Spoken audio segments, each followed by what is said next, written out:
the calm splits it in two. Pattison Ave, where the wild hearts run. Talking sports, games, battles, lost and won. Voices rise, break chains, ignite the flame. Fanatic thunder echoing the name. Ladies and gentlemen, welcome into the Pattison Ave Phanatics Show. I'm your host, Tom Kelly. With me, as always, Alan Andrikavich. Welcome. I love this day. Let's do this.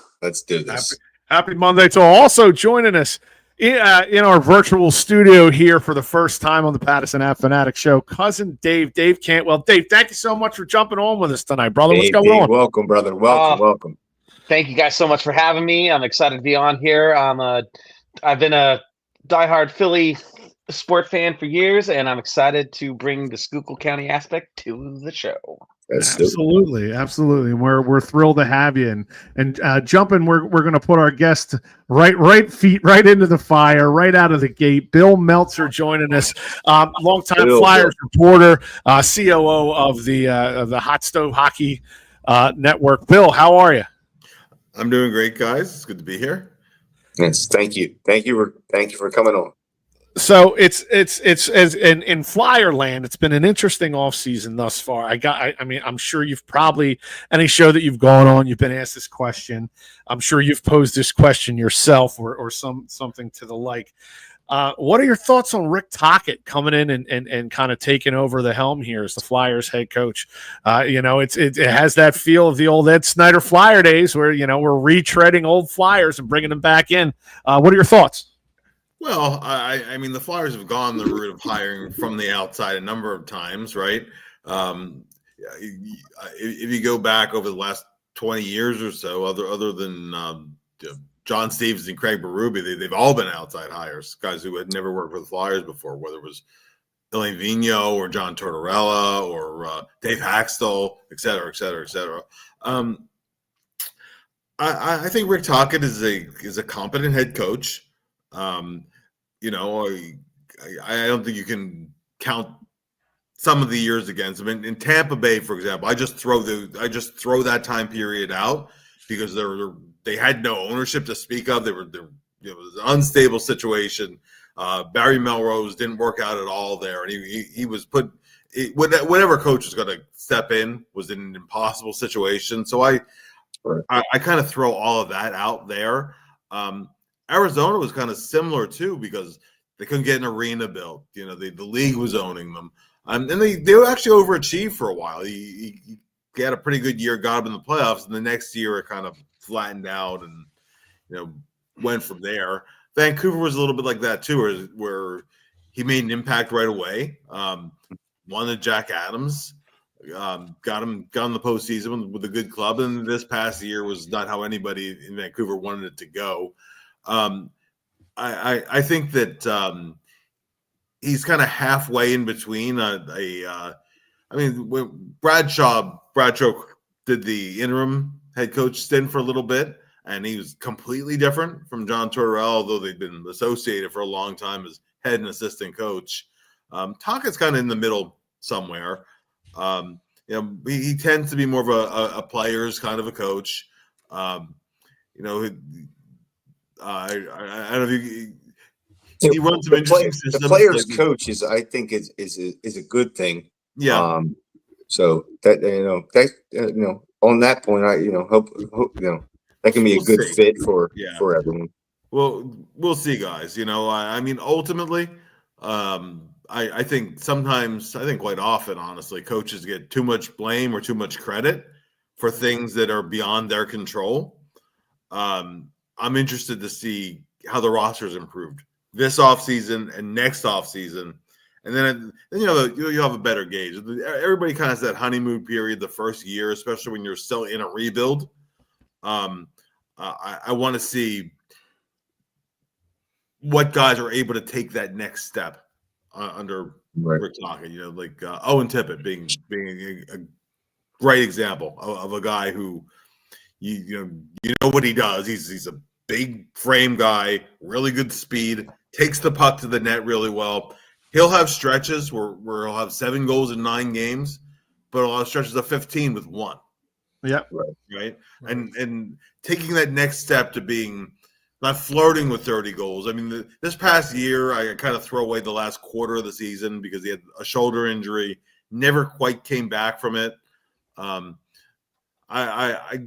don't buy the excuse that his two best friends are traded. I mean, it's a business. He's been traded himself. It's not fun for anybody. That's the unpleasant part of it. Maybe for a week, you're a little down. That's not gonna. I mean, it shouldn't last almost half a season. I honestly think it was more of an injury thing with him, but we know he's streaking. So I think he needs to be a more consistent hockey player, produce more consistently. So he's one guy, and Cam York is another one. He's another guy who there's another level to him. The season before this one, he made a lot of steps, but I think there's more offense in him. I think his ability to produce more points. When you look at York's career, when that U.S. National Development Team program that he was drafted from by the Flyers. Well, first of all, that was the best U.S. national team season in the program's history. All 6 of their defensemen were drafted that year in the NHL draft. I don't know where that's ever happened before, where all 6 guys at your blue line get drafted that year. York was the number 1 defenseman. He ran the power play. He played 20-something minutes a game. And then he went to the collegiate ranks, and he did a lot of the same things. The offense hasn't really shown, hasn't made the way that I think he's capable of, and the defensive game was coming along nicely, I think, until another guy with an injury early this year, and then he never really got back on track, and he didn't get along with John Tortorella from day one. That was That leads me into my next question. First, I'm welcoming Mike Fuge. Fuge is running a little bit behind today. Fuge, what's up, my brother? Good. How's everybody doing? Very good. Very good. Bill, welcome to the you. show. Dave, What's up, Mike? Nice to meet you. Yeah, same here. Bill, why didn't Torts work out? Like, what? I mean, there's a couple of things that I guess a lot of us saw, but I don't know. I felt like his personality would fit in really well with this city. I mean, why do you think that he didn't necessarily work out here? Well, I think it fit in with a large segment of the fan base. I think that he had a lot of acceptance from the fan base for a long time. I agree. Yeah, he definitely did. I didn't mind him. I think that with Torts, I mean, every coach has his shelf life. I think eventually what happened was he's not somebody who's ever been shy or cared about. He doesn't care if he offends people who are his bosses. He doesn't care if a player gets pissed off. He doesn't care if guys in the room get mad at him. Right. I honestly think the beginning of the end was a year ago when he named Sean Couturier the captain. And then he healthy scratched him a couple weeks later. And will tell you for an absolute fact that went over like a lead balloon in the room. And the rest of that year, it was us against Torts among the players, 100%. And that can work for a while. I mean, we all saw the movie Miracle, right? It was everybody on the team against Herb Brooks. The Flyers teams in the late 80s, it was everybody against Mike Keenan. But they had the common enemy, and if you could survive playing for Keenan, whoever you're playing against on the other side of the ice, you felt you could manage that. That can work. That can work for a while, and it's worked for a while with John Tortorella in different places. I ultimately think that he's somebody who's very strong in his opinions and set in his ways, and I think eventually it wore on people, and I do think he lost. Although I think the room stayed together for a period of time, I do think he ultimately lost the room, where you can only push buttons so many times, whether it's and I know John would disagree with me on this, and he would say, well, I'm doing it to teach, right? But I will tell you that the way the Flyers do video sessions, they noticed that some guys would come up over and over and over again when he wanted to point out something negative. right? Mm. He kind of had his golden boys and his whipping boys, and and in some cases with good reason. I mean, I think Rick Tocchet is going to really like Noah Cates, for example. I think he's the kind of player that any coach is going to like. Yeah. In other cases, I think he kind of didn't get the most out of players who he could have gotten more out of. Guys he wasn't necessarily very patient with, and I also think his tendency to he sees positive results from confrontation. I'm not talking about, he would say it's constructive criticism, Right.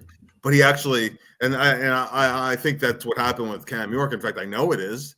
He wanted a confrontation. He wanted an out-and-out confrontation with him a year earlier, and he wouldn't bite. Well, finally, kind of, it was the last straw, and the two had a blow up, and that was, I think that Torts was done anyway, but that was really the last straw. So, he's been able to have contending teams, like in New York, for example, but he's a very good head coach, right? But I think if you compare him head to head, apples to apples, I think Alain Vigneault has had a better NHL coaching career, or had a better, because he don't think he's going to coach again. But I think he had a better career when you compare it apples to apples, because Vigneault coached Vancouver. He got them to a Stanley Cup final. He got them to 100 points 3 straight years, right? And he couldn't get them over that last step. He could get to win the cup. They did get to a final. Tortorella had some very good teams with the Rangers. Couldn't they take that step to the finals? They never got past the conference final. Right. And then the very next year they switched places. John Tortorella went to Vancouver. Vigneault went to New York. Well, what did Vigneault do his first year in New York? He got them to the Cup Finals, didn't he? He got them to 6 games. Mm-hmm.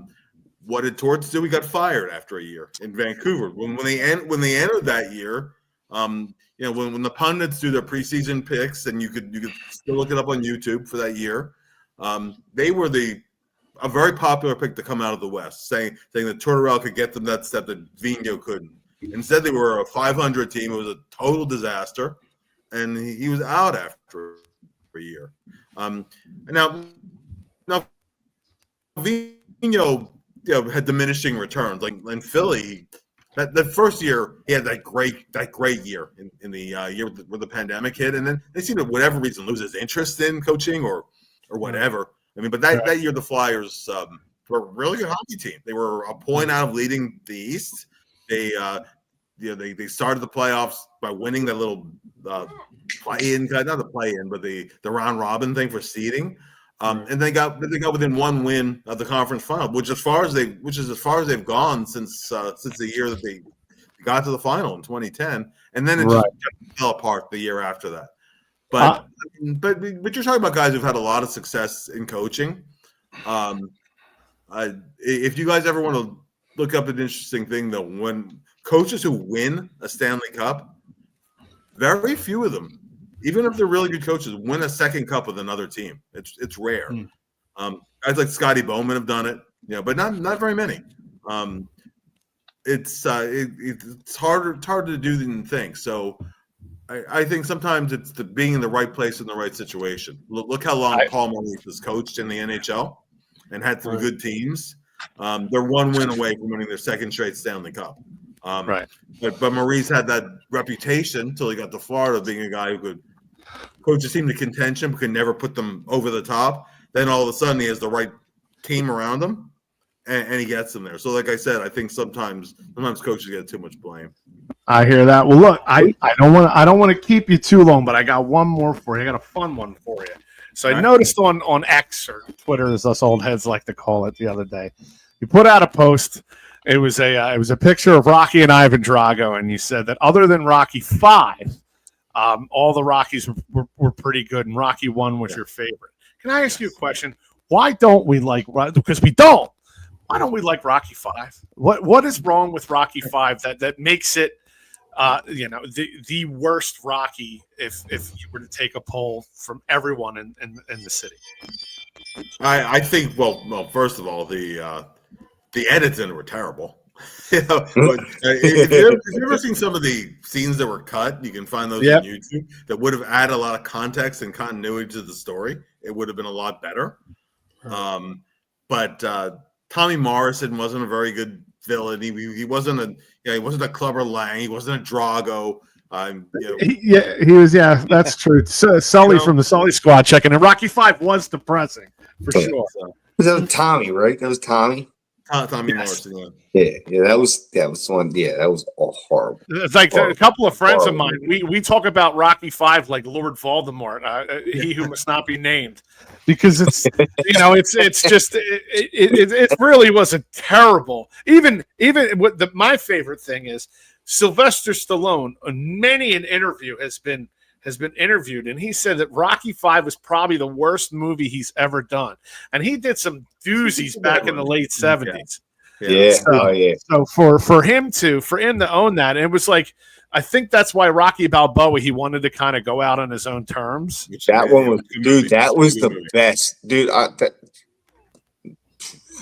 Yeah, that was a good one. That was a good one. To me, my favorite is Rocky IV, and my second favorite is Creed II. The homage to the original, and how they did it was so expertly done, in my opinion. Yep, I agree. I loved it. Anyway, I could do an entire series on just Rocky. He made it, and then he's back in Kensington trash. Well, then Rocky Balboa. I would be up for that. Just to talk the Rocky movies, because I love them. Well, we'll definitely reach out to you for that. And Rocky Balboa, the house that he lived in, was actually in my old neighborhood that I grew up in, of Grace Ferry in South Philly. I was born and raised down there. So Sully's checking in. He did some shoots in Kensington. But I know that train trestle bridge from Rocky Balboa anywhere. I actually know the street and the house that he was in too. Well, look, Bill, thank you so much for jumping on with us. We greatly appreciate you giving us some of your time tonight. We will definitely, when we have the Rocky Roundtable, we'll definitely reach out to you and get you on for that. All right, sounds good. Thanks for calling on, Bill. Appreciate it. Thank you, Bill, so much. We appreciate it. Bill Meltzer, everybody. Thank you, brother. All right, look, guys, before we move forward with the show, Fuji, it's good to see you, buddy. How's everything? Yeah. Good. What's up, Fuji? How you doing, brother? I'm all right. How you guys doing? Yeah, good. Before we jump into some birds off season talk, and we'll kind of get charged up here. This week's episode of the Pattison Ave Phanatics Show was brought to you by the Let There Be Rock School of Pottsville, PA. The Let There Be Rock School was founded by Scott Morrison in 2010 and have locations all across the country in Maryland and Georgia, Texas, California, Virginia, and of course, Pennsylvania. The Pottsville chapter was founded by Brandon Yegley, the lead singer of the band Crowbot, and Dave Cantwell, owner of Cousin Dave's Entertainment.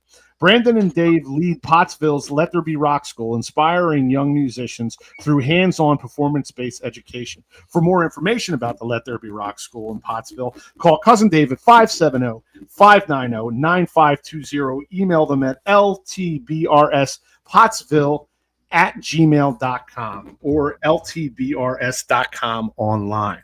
Now, Dave, since we have you here, I would love it if you could kind of give us a little bit of little info on the Let There Be Rock School. Now, before I moved up here to wonderful Schuylkill County, where I actually have roots, and my great grandmother was born in New Philadelphia, and I'm just kind of getting back to my Schuylkill County roots. I lived in Delaware County for a time. There was a Let There Be Rock School in Folsom, which is one town over from Prospect Park where I was, and that parking lot and that place was packed. So can you kind of give us a little rundown on the Pottsville Let There Be Rock School? Yeah, so Brandon Yegley and I have been met up with Scott Marceron from the Frederick school, and we had the same idea and met him, and we're like, all right, we need to bring this to Pottsville. So push comes to shove, we started a competition called Launch Pottsville back in November. And from November until I believe it was it was a long time. We we're a part of this competition called Launch Pottsville, and we ended up winning. We ended up winning Launch Pottsville. We got first place, and we're trying to open up the Pottsville branch of Let There Be Rock Schools at the Yingling Mansion. We're hoping to get some good information so we can start teaching out of there here shortly, and eventually be out of the carriage house in the back. So we're a performance-based music school that we want these kids to learn everything from setup to tear down, whether you're 5 or 95. That's awesome. That is so cool. Good, because I'm music 44, and music is everything, man. I'm 44 and I want to learn how to play guitar before I croak. Yeah, We can right. teach Yeah. you. We can teach you. You can learn off of me. My if you mom want, and but I'm not a dad, my great- whole family lives up near you guys, so man, I'll be stopping in too. Absolutely. We'll have to Dave, get you up is here. it all instruments? Any instrument you want, we'll figure out. We'll find an instructor to teach you it. We actually one of our instructors, his name's Woody Reed. He was a staple in our county. He's from St. Clair. He taught at St. Clair Elementary for over 35 years, and he can teach any instrument. We actually have one of our instructors, Michael from Berkeley, and then you have a world-class singer in Brandon Yegley. We've got the good instructors here at Let There Be Rock Schools in Pottsville. He's going to have to slip you some more That's so money cool. for saying That's awesome. world-class singer. Right? I watched that video Just that today. That was 20. absolutely hilarious. But so look, really looking forward to kind of working more with Dave and Brandon, and doing some more shows, maybe them coming on Cole County. I'm really looking forward to kind of a unified front going forward. I think we can, excuse the pun, make beautiful music together. So folks will have to be on the lookout for that, and anything and everything. The Let There Be Rock School. We will, you guys keep us posted, and we will let everyone on here know. Mr. Reed was a music teacher in St. Clair Elementary. Norm checking in saying so. That's I still remember my music teacher from grade school. So they do have an impact on people, and for you guys to get someone who's been doing it 30 years, like you said, that's huge in and of itself. And then to have Brandon teaching, and some of the other, like I said, I watched your presentation. Some of the other names that were mentioned, it's just, I think you guys are going to really do a great service to the Let There Be Rock brand name. Yeah. Music is powerful, and the more music you can create, do it, man. I love it. I love it so much. Yeah, Absolutely. you'd be surprised you're at doing. You'd be surprised at how many famous musicians have come out of Cole County. You got the Dorsey brothers, the Jordan brothers. You got anybody that you saw on that presentation. It's cool It's awesome. that we're such a small area that has such a big music scene. Hey, It's great. It's great. Dave, is it just all instruments, or could it be like if you're in the with hip hop, like any type of stuff like that? We'll help out in any way we can. Synthesizer We'll teach you music. how to record. Yeah, we'll teach you how to record. We'll help with that. I've met a lot of people interested in that kind of stuff. We want to teach every aspect of it. We're like, Right. whether it's promotion, whether it's podcasts like we're doing today, we want everybody to know how to plug a cable in and then tear it down. Yes, if you guys promise not to tell anyone, I'll tell you that when I was 15 years old, me and several of my friends were started our own rap label. Okay, I will not rap for anyone right now. Do not ask me to. I will charge you out the wazoo in order to hear me do that. But That's the after show. so That's Fooch, the after show. if they need somebody to teach them hip hop, I got you, Dave. Okay, I got you. All right, you're hired. You're one of our new instructors now. You're Excellent. You're in. Excellent. I could do that, and any podcasting class you want in there, I can teach somebody how to run a podcast. From setup to breakdown. The way it sounds very interesting, because it seems like you got instruments, and then what Tom primarily knows, just behind the scenes of the software and doing a show like him and Norm do, and everything from A to Z. It seems very That's what we want.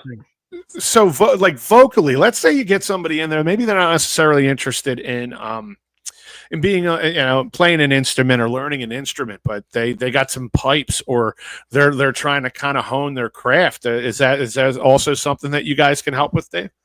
Oh, of course, 100%. I mean, you got a world-class singer in Brandon Gigley, right in. He's one of our owners, and That's awesome. he will be given private lessons straight out of our school Nice. here in Pottsville, Pennsylvania, and like, for me to be able to say that you can learn off of that guy is amazing. Pretty. And he's got multiple students now. I actually, my first drumming student is officially Presley Yegley. I'm giving drum lessons to his daughter. So It's awesome. we're Nice. it's just really cool that, like, we're all working together, and it's just such a community, and all of the good positive vibes we've been getting from everybody is fantastic. Well, and at this point, when you get to a certain point in life, in my opinion, you by default, you start to weed out any negativity, any naysayers. And I think what you guys are doing is a prime example of, it's something positive for the community. It's uplifting. It's there, Absolutely. like you said, from 5 to 95. Anybody and anyone that wants to kind of learn music or learn any of these aspects of music, because when I'm just using myself as an example, not trying to make it about me, but when I wanted to get into radio, sports talk radio and talk radio were kind of my thing. I had that gift of gab, as they say, but I wanted to for like 20 years, Tom, and it was always, you were always talking about this. So. All right, as long as you weren't, so I thought you were coming at me. I was no. You were always, dude. You were all no. Yeah, this was always a thing. This is always your thing. But I'm proud that I'm a part of it. So appreciate it. It's always been your thing, brother. I wanted to learn myself every aspect of this business. I wanted to learn how to prepare for a show, how to how to set up microphones, how to use the mixer, how to use the computer software, how to edit, all that stuff. And a lot of the stuff I taught was self-taught. Now it sounds like you guys have a turnkey ready operation to teach someone from soup to nuts. And I couldn't be more excited for you guys. I really think it's going to be a great thing. Thank you. Thank you very much. Yeah, we're excited to get this going in Pottsville. It's about the kids. That's what it's about. Like us, when Brandon and I went down to Frederick, Maryland to see the original school, they have 550 students, 90 bands. And we played, Crowbot actually played their 15th year anniversary. And we got to see those kids get up and play as well. Like, that's what we want to bring to this area. That's awesome. Positivity. I love it. Yes, well, 100%. That's what we hear on the Pattison Ave Phanatics Show. And since we are a sports show, but we do have cousin Dave on with us, I'm going to kind of blend the two. Now, look, I grew up in South Philly. I could walk to the stadium complex in 7 minutes. Moved out to Delaware County, and they're just as rabid of a Philadelphia sports fan out in Delaware County, where I lived for about a decade. But then coming up here, it's a melting pot of sports fans. I've learned that. But you didn't jump ship, did you? No, come on, foolish. Get out of here. You better get out of here, brother. He's gonna bust your stones. As you should. But I'll go down with that ship for sure. But Dave, kind of give me a window into some of the sports fans up here, because as I'm getting to know Schuylkill County and learning it, being up here, a year and a half or so, and learning the kind of personalities that you're dealing with. I've been warned, hey, when you go in a bar, you better watch. Talking sports, things can get a little dicey, and I myself welcome that. But kind of give me a window into a Schuylkill County sports fans mentality.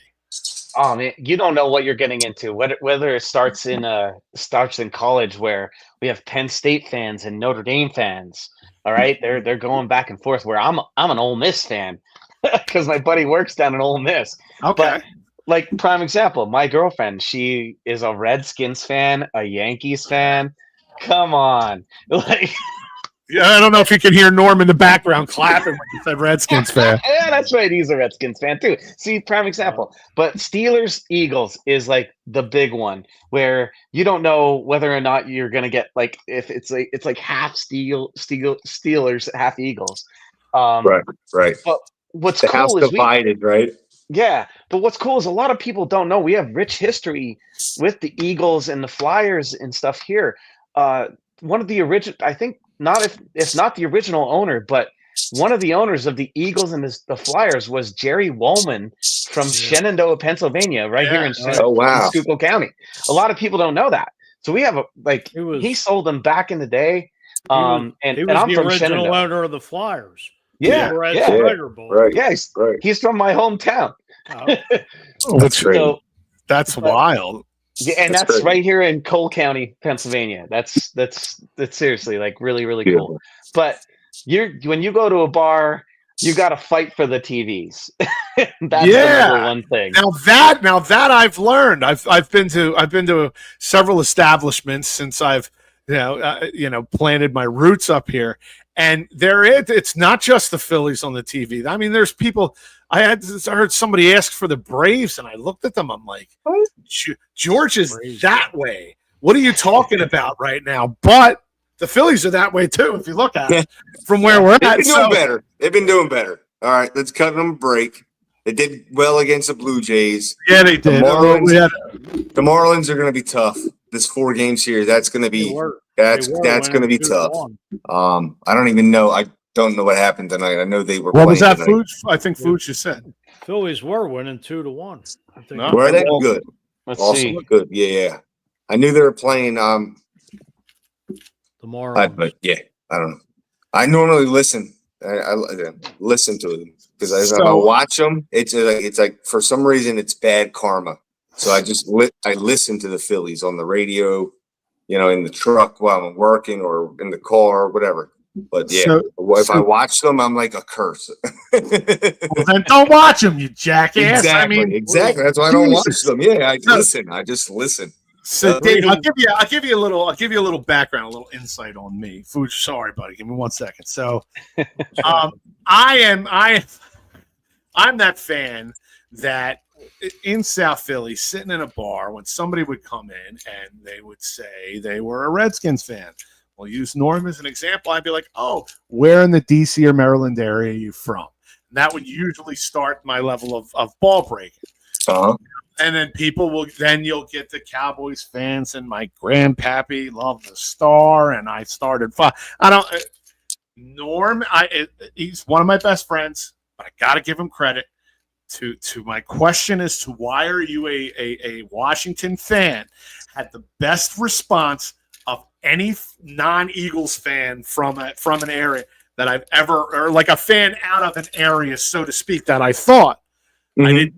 I didn't know the history of the Pottsville Maroons. I didn't know, so I'm humble enough of a sports fanatic to when I hear something, it took me back, and I was like, really? And then I did some research on it myself, and this basically was from Pottsville, and they relocated and ended up becoming the Washington Redskins. So that was by far the best response I've ever heard to someone who I started to press and try and give him a hard time about, cheering for a team outside of the area where the team's at. Yeah. That's it. I mean, you can't. There's no rebuttal to that. Like, there's no well, they moved away. Okay, I don't know. I'm still like, my family, we're the A's. Okay, but hey, you're so lucky. I deleted that picture today. You're so lucky because I pull it up. I know Norm can get it back.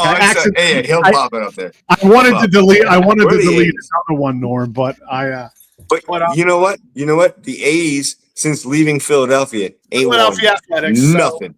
Yes, ain't won nothing. Aren't they going to Vegas now? Yeah, 2 years. Yep. And they still ain't gonna win nothing. There he is. There he There's is. that nice. There's that nice. Look, I like green. It's my favorite color. My last name is a shade of green. But sorry, I can't do the. They still have the Philadelphia A's the blue hats. Yeah, with the white lettering on them. Yeah. I've seen them for sure. Tom, Um, Tom, do you know where the NFL field was in Schuylkill County when the Maroons had it? I don't, but Yeah. was it where the high school field is now? Nope. No, where was it? No, it's actually in Minersville at Kings Village. If you Okay. know where Kings. So there's a restaurant called Palermo's right there, and that place floods all the time. But that's where the Pottsville Maroons had their NFL stadium. No That's kidding. crazy. See, this is I'm full of this is history. This is That's world class awesome. I love it. County That's great. knowledge. Was this Beautiful. the original Redskins? Yeah. Yes. Yeah. Yeah. Interesting. Yep. They were the Pottsville Maroons, and then they moved down to I don't know. They left and I guess became the Skins, right? Oh, They won the NFL championship in 1923, I think. I'm sorry. And Here we go. Norm's coming in. get off the screen, you fraud. 25. We need no Washington fans on this program. You got one now. It was Hit the 1925. brakes. Arizona, the Yellow Jackets, the Frankfurt Yes, Yellow the Jackets, Frankfurt Yes. Yellow Jackets. Yes. threw a fit because Washington played an exhibition game against the Notre Dame with the Four Horsemen. Go Irish. Yep. And what happened was they got their championship taken away because of Frankfurt Yellow Jackets. Now And the that led Arizona into Cardinals got it. Yep. I'll give you. And I'll so give you. So then Give- Pottsville moved to, or the Maroons moved to Chicago at first. And I think there was another move, and then they moved to Washington. Okay. But there is the thing, I don't know if you But ever they read started. about it. But they started in Schuylkill County. Yes, sir. The Pottsville Maroons curse. Did you ever hear of it? No. Look it up. It's real. It's all about how Arizona cannot win a championship until they give that championship back to Pottsville. Yep. Wow. And every time the Arizona Cardinals are in the playoffs, they ask Pottsville to get rid of the curse. Yep. If I'm Pottsville, no shot. I'm giving you No way. No way. and like a white knight, he just rides off into the sunset. Look at Norm, like a white knight. He just comes in, he drops a little Pottsville Maroons knowledge, and then off into the sunset he goes. Gotta love it. I like it. I like it. We need it though. Here's a little Phillies are Philly, up 3-2 in the top of the ninth. Sorry. 32 top 9. All right. a little Philly flavor about the Frankfurt Yellow Jackets. They played right by Frankfurt and Harbison, which is about 5 minutes away from where I am now. I was going to say I know you're in that area. Yeah, Amen. that's where originally it used to be a car dealership. Now they believe the grounds are a Dollar Tree. Wow. Okay, I think I know. Actually, I think I know right where that Yeah, is. yeah. Right off Frankfurt and Harbison Avenue. One of my many FedEx routes that I've ran over the you. years. I ran that route a couple of times. Across the street from the Yeah. Burger King. Dude, deal. Tom, me and your mind were going the same way. I'm like, yep, I've been there. I know, I know exactly what you're talking about. That's that former FedEx driver stuff. Well, look, we've just spent the first 40 minutes of this show. Really, I mean, we had Bill Meltzer was nice enough to join us for the first part. But there is a as big of a Redskins fan and Commanders fan as Norm is, and you got to respect it. There was a Super Bowl winning team that is now in the off season and getting ready to get geared up here for training camp and whatnot in the Philadelphia Eagles. And there's still some big players out there that there's talks of potential signings and whatnot. What's that? Jair Alexander from the Packers. Alan, what are your thoughts on him? Not that our secondary is in dire need, but if you can add a piece, why not? Yeah, absolutely. I mean, if you can back pad because you got Quignon on the one side. You're not sure of the safety position.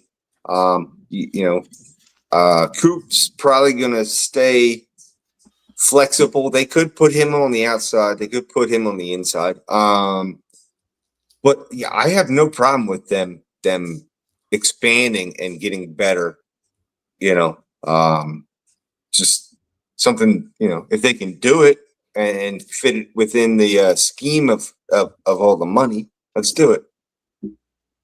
Fuge, what are your thoughts? Would you take a flyer on Alexander coming out of Green Bay or what? Oh, yeah, I mean, he's already come out and said he would take at least $16 million for a year and then test the market in 26. I mean, you would definitely make your secondary, you know, probably one of the better ones again in the NFL. Yeah. Like, why take Cooper DeJean out of the slot? Yeah, guy was a beast. Leave him there. Yep. So, all right, that's I guess I think we're all kind of in lockstep there. So Dave, I'll bounce this one off of you. Now, Jalen Hurts, it's his 6th NFL season. This will be his 6th offense, essentially that he's been in 6 seasons. How do you think he's going to fare this year under new offensive coordinator Kevin Patullo?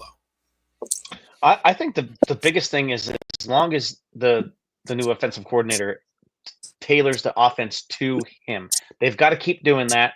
I mean, Kellen Moore did a great job with that. Like the offense is fantastic. Jalen Hurts is totally underrated too. A lot of people don't. He is. I think that, like, how is he not in the conversation for MVP every year? It's just that people don't like Philly. Just be honest. Yes, but he's my quarterback, baby. He's my quarterback.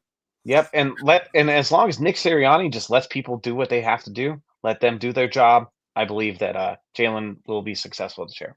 Yeah, my thoughts pretty much exactly. At this point, he's almost built for change every year or two.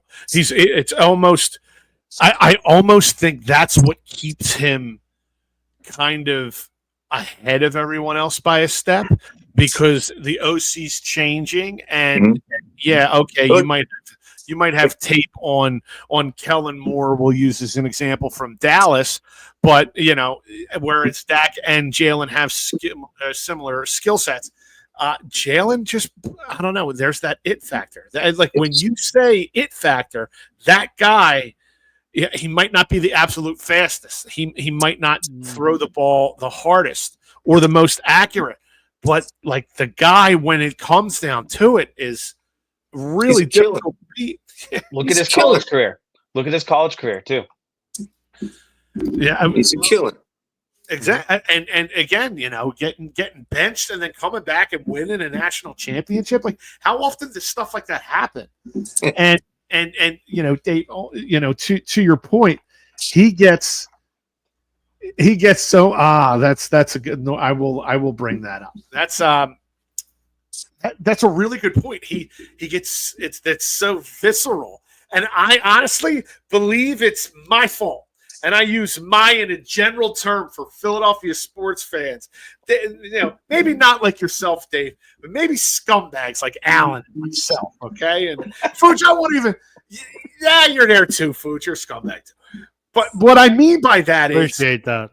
But and you know how I mean it, so you can take it as a compliment. I just mean the our level of ferocity that we cheer for this team. It's like, I have that way about me that if I like something, it makes the people around me not like it so much, because I'm so all in, I'm so locked in, and I need it. I need it to happen. And I think Eagles fans turn off a lot of people to the team. One, by how, we'll say, a small group of Eagles fans act, which is out of line and things of that nature. Stop. I hear Norm. You hear him in the background laughing. Dude, trust me. Feel free to jump back on if you desire. I was one of them. Don't do it. Dude, just be normal. Just be a fan. Dave, you can love your team and not be a jerk off. I can tell you stories about Alan and myself up at the Meadowlands where I have to carry him. I had to carry him out of what is it, MetLife Stadium or whatever. The new Meadowlands. I had to carry him out on my shoulders while Giants fans are pelting us with pretzels and cups because he just couldn't keep his mouth shut.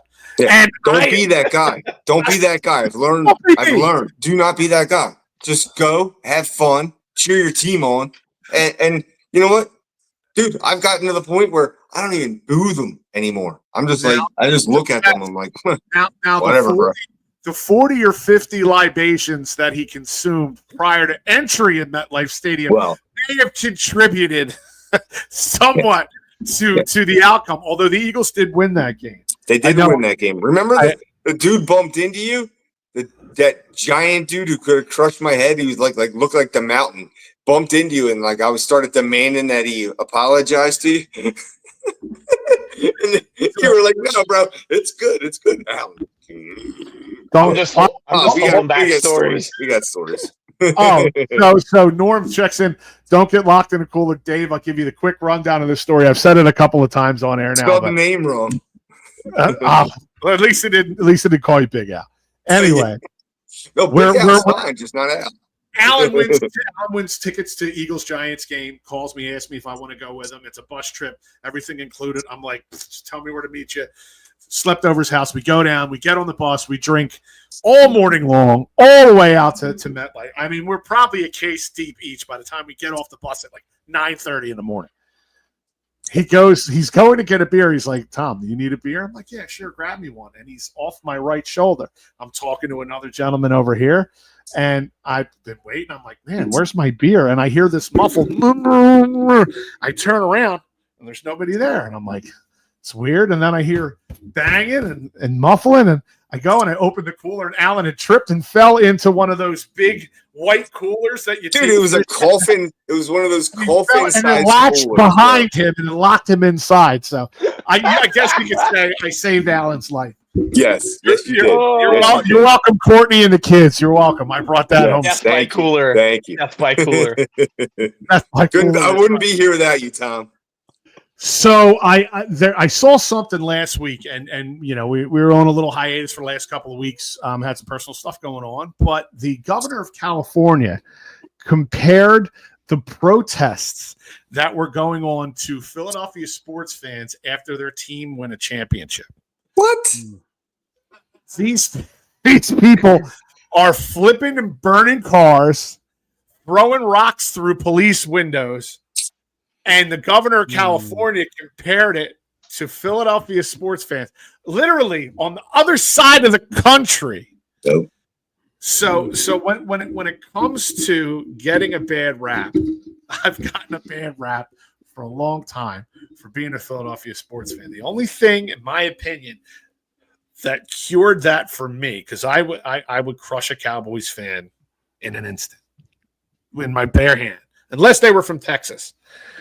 Yeah. What did it for me was in 2018, 2017, when we won our first Super Bowl.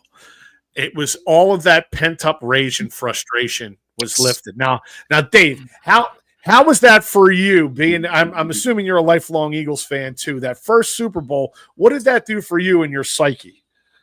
Oh my God, I'll never forget the news was literally at Maz's Sports Bar in Frackville to watch the Eagles. And by the end of it, me and my buddy Matt were making snow angels in the snow outside. I love it. And for the Eagles to be so close, I remember watching back in, was it 2003 with McNabb when they made it to the Super? Was it 2004? And just remembering like that moment, and like we were so close, and then fast forward, it finally happens. Like there's people that didn't get to see that before they died, you know. That's the first thing. The first thing I thought about was my grandfather, and then friends that I had that didn't get a chance to see that. Speaking of snow angels, Norm.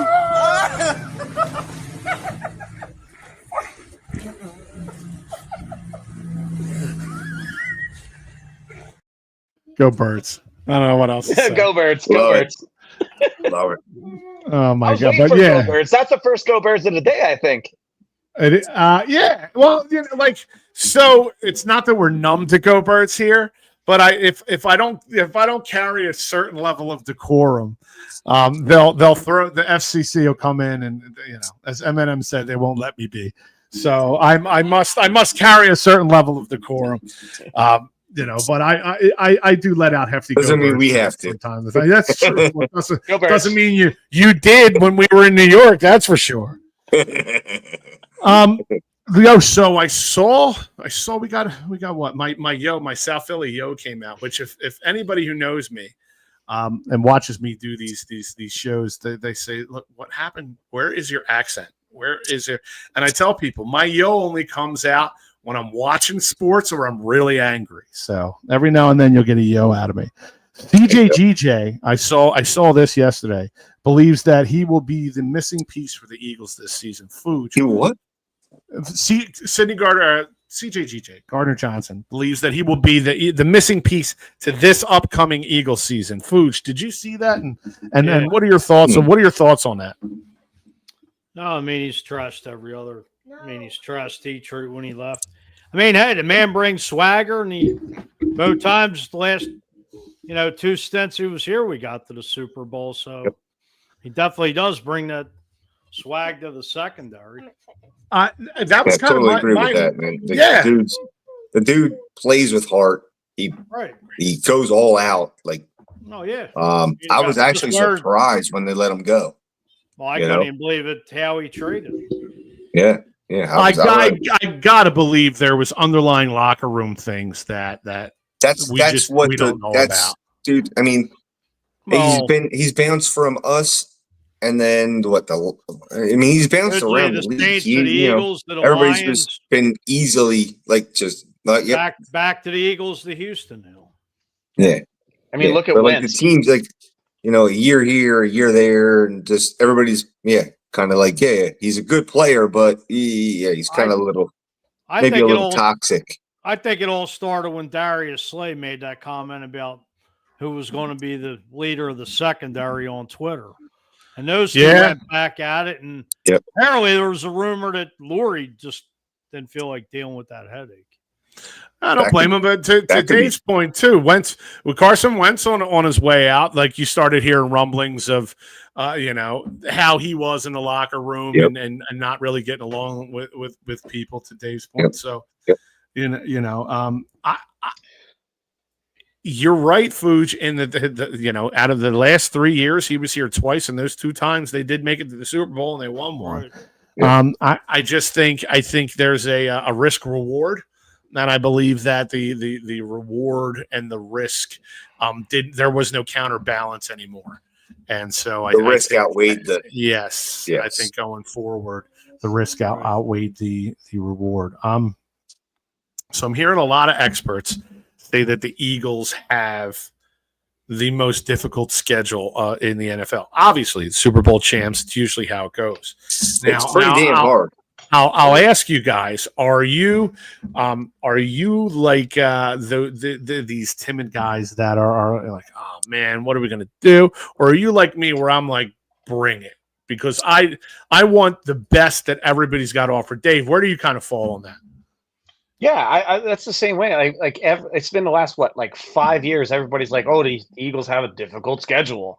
So next thing you know, we're winning games, and honestly, we've had great losses too. Like the games that we lose because either someone made a mistake or we're losing to a very good team. That Washington loss last year was because Washington was a really good team.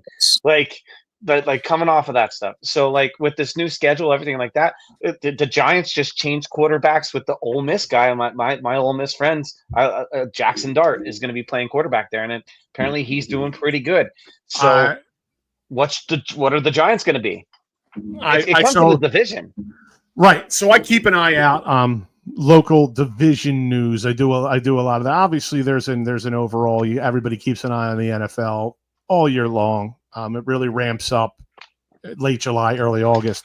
But I've seen some OTA footage of Jackson Dart, and the kid looks legit. Whether that's going to make a difference when Jalen Carter gets a hold of him, when Jalen Carter's breathing down his throat. Jalen Carter, the reincarnation of the guy on that patch on Dave's jersey. I fully believe he's the reincarnation of Jerome Brown. Dude, when we look at this schedule, though, I don't like the back-to-backs. I think we have Washington, a week, and then another game, and then Washington again. That's how it happens Washington, sometimes. Buffalo, Washington. But that's going to be – that's going to be difficult stretch right there. It's Is like, that let's be towards- real. Like, besides Talk. playing, we got the Talk about getting we got the- fisted.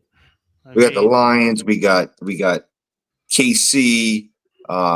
We got the Rams. I think, right? Like we're stacked up, and that back to back with Washington is going to be not back to back, but you know that's going to be tough. You got Buffalo right in the middle of that schedule at the end. We had it. We had it. Buffalo right in the yeah. It's going to be a battle. I mean, I think they can do it. I'm not concerned, but to the point we were talking about earlier, I'm kind of like we kind of need to prove it to make people actually believe that we are legit. We had an 8-game stretch last year with which I believe some other non-Philadelphia Eagles fan referred to as a gauntlet. Hey, look at that.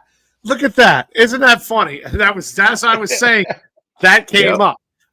It was referred to as a gauntlet, and I believe we went 8-0 in that. And then the ninth game was against the Commanders, and they had that game that appeared to be well in hand, and then Hurts went down, and eventually we lost the game. By a cheap hit, by the way. Just throw that out there.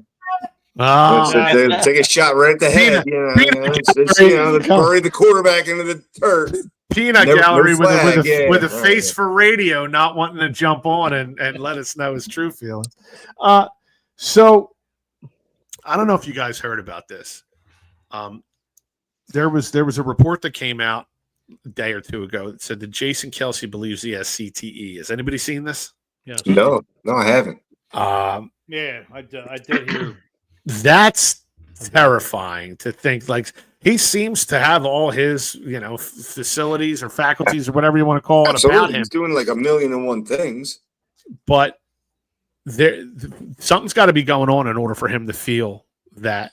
And at the end of the day, this is it's a livelihood, and these guys get paid extremely well. But one of my favorite football players of all time was Junior Seau, and yes. to watch the deterioration of someone like that guy was larger than life. And yes, Dave, I do cheer for some non-Eagles, not teams, but players. I'm fans of players. I'm an NFL fan, but Eagles are my team. But to see Jason Kelsey say that, and he believes it. I mean, hopefully he's, catching it at an early. I don't know. I don't even know how that breaks down CTE. I don't know, but you got to remember, like these guys have been playing football since they were 3 years old, 4 years old, 5 years old. Like, as soon as they could put on a helmet and pads, they've been playing football. So, like, yes, as they've gone through their careers, I played football from 5th grade all the way through high school. Yeah, I might have CTE, but like, what did it? I think it was that fall you took into the cooler that kind of plunged in. That Miller was deep, bro. I had to go get it. Yeah, because the coldest ones are at the bottom. So absolutely, you got it. You got to, make sure you get the right ones. What about? But the push. Push push. Yeah, That's where he's going with it. Got nothing to do with it. I don't think so. Dude, he's a lineman, right? So the impact point of these guys is literally when they leave the ball right here and they hit every time. So defensive linemen, offensive linemen, it's a clash. It's Clash of the Titans every single time that ball is snapped. What you're trying to say is there's not a lot of RPMs behind that impact, is what you're saying. No, but it's enough impact and brute force. What I'm saying is that could create that trauma. You know what I'm saying? I'm no doctor. Don't take my word for this. Google search it. But don't Google search it. Google search a cut on your hand, and you're going to lose your left leg. Like, you can't do that either. Sorry, Fuge. Go ahead. What were you going to say? I mean, look at Andre Waters. They said, he had CTE. He had his mindset was of an 80-year-old, and he blew his brains out. Yeah. And yep. Yeah, Andre Waters. Andre Dirty Look, Waters. I hated go- that name. I hated go- that name. I'm sorry I said it. I back love that guy. Go love back that to name. The 2017. original number 20. Go back to 2017 when Kamar Grugier-Hill had a concussion. He went back in the game and he denied it. The next thing you know, the Eagles caught him and didn't Yeah. bring him back because he lied. He said he didn't have a concussion and he was Yeah. concussed. Look at Tua. Tua in Miami. Dude, that guy Poor guy. is He should not play another he's down. a great No, athlete. you're absolutely right, Dave. He's a great athlete, but he's playing with fire, man. He is. You know, He's great athlete. and we grew up in the era watching those late 80s, early 90s Eagles where it doesn't know he's still in Miami. It's brutal. But you know, where these guys, you know, they had a bowl, like Mike Golick would say, they had a bowl full of painkillers, like on a ledge as you walked into the locker room, and you can just grab a fistful if you want it. Like this is the football we watched, and the football before that in the 70s and in the 60s with like Concrete Charlie, Chuck Bednarik, like the guy played both ways and on special teams. Yep. Never sat, and then literally owned a concrete company and did that work during the week, you know, after practices. Yep. Just, you know, so and you And go then, from and then that to, killed Frank Gifford. I mean, broke him in half. Yeah, killed him. We knocked him out of the sport for what, 2 years? Well, for life, right? Then he was Yeah. done after. Oh, was that. it for life? Yeah, he was done. Nice. He hit him so hard, he hit him up into the newscast booth for the next 20 years. Yeah, man. Yeah, man. Not a bad gig. No, absolutely. Well, it's better than getting hit by Chuck Bednarik every, man. you know, twice a year for Right. you know, a decade. But look, we can break Chop this it up. down and until the cows come home. But we like to keep it around an hour. So look, for Dave Cantwell, thank you so much for jumping on with us. We greatly Thank you, appreciate Dave. it. I hope, Appreciate you, I hope brother. you enjoyed your time at the Pattison Ave Phanatics tonight. I did. Thank you so much for having me. My final note will be the Phillies won 5-2. Excellent. Beautiful. And Beautiful. Let's go, Phils. and going out, you know, again, this week's episode is brought to you by the Let There Be Rock School in Pottsville. Thank you, Norm. You were all over it because I didn't even pull that up. You know, founded by Brandon Yegley of Crowbot and Dave Cantwell. Look, 570-590-9520 for more information on the Let There Be Rock School. Call Dave. You tell him the boys over at the Pattison Ave Phanatics sent you.